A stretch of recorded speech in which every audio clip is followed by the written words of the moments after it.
नमस्कार.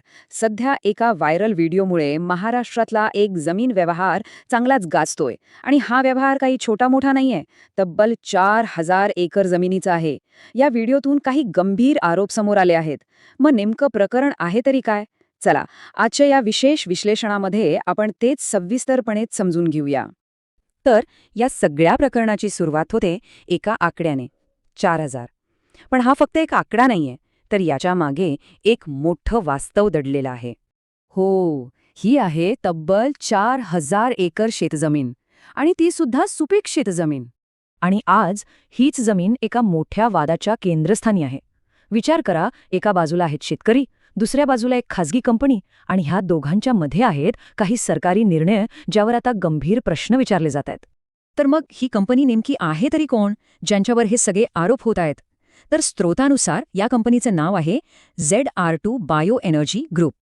आता बघा, व्हिडिओमध्ये दावा काय केलाय की ही कंपनी तब्बल 17,500 कोटी रुपयांची गुंतवणूक करणार आहे. पण त्याच श्वासात एक धक्कादायक आरोपही केला जातोय की ही कंपनी पूर्णपणे बोगस म्हणजेच बनावट आहे. इथे खूपच विचित्र आर्थिक गणित समोर येते.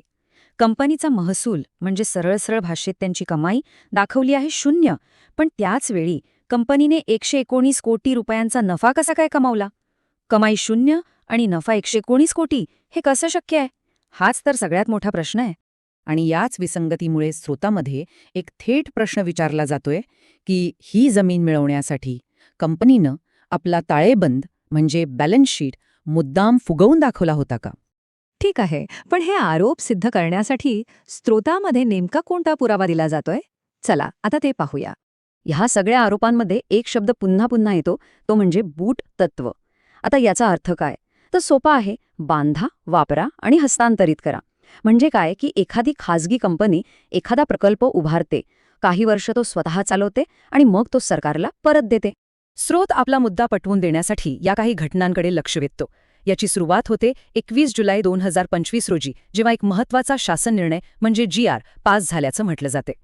आणि इथेच या प्रकरणाचं मूळ आहे. आरोप असा आहे की याच शासन निर्णयाच्या आधारे सरकारने एक संपूर्ण सहकारी साखर कारखाना याच बूट तत्वावर या खाजगी कंपनीच्या ताब्यात दिला. बरं, मग या सगळ्यामध्ये सरकारच्या भूमिकेवर नेमके काय आरोप आहेत, जरा तेही समजून घेऊया. स्रोत थेट आरोप करतो की हा सगळा व्यवहार तत्कालीन मुख्यमंत्र्यांनी घडवून आणला आणि हा शासन निर्णय त्यांच्याच काळात पास झाला. इतकंच नाही तर यात आणखी काही राजकीय व्यक्तींचा सहभाग असल्याचाही दावा केला जातोय. पण थांबा, या सगळ्या राजकारणात, या आर्थिक आरोपांमध्ये त्या 4,000 एकर जमिनीचं काय आणि त्या जमिनीवर अवलंबून असलेल्या शेतकऱ्यांचं काय? हा या संपूर्ण प्रकरणातील सर्वात महत्त्वाचा आणि तितकाच भावनिक मुद्दा आहे. आणि हा एकच प्रश्न आपल्याला थेट या वादाच्या मुळाशी घेऊन जातो, कारण या एका प्रश्नाच्या उत्तरात हजारो शेतकरी कुटुंबांचं भवितव्य अडकलेलं आहे.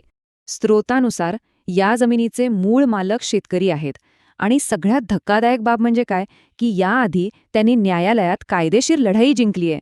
कोर्टाचा निर्णय बाजूनी लागूनही आज त्यांच्याच मालकी हक्कावर टांगती तलवार आहे असा गंभीर आरोप केला जातोय.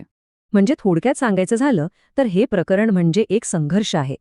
एका बाजूला आहेत खासगी कंपनीचे मोठे आर्थिक हितसंबंध आणि दुसऱ्या बाजूला आहेत स्थानिक शेतकऱ्यांचे जमिनीचे हक्क. आणि त्यामुळेच हा एक प्रश्न अनुत्तरित राहतो की जेव्हा सार्वजनिक जमिनीवर खासगी महत्वाकांक्षेची सावली पडते, तेव्हा त्या शेतकऱ्याच्या पाठीशी कोण उभं राहणार? याचा विचार करणं खरंच गरजेचं आहे.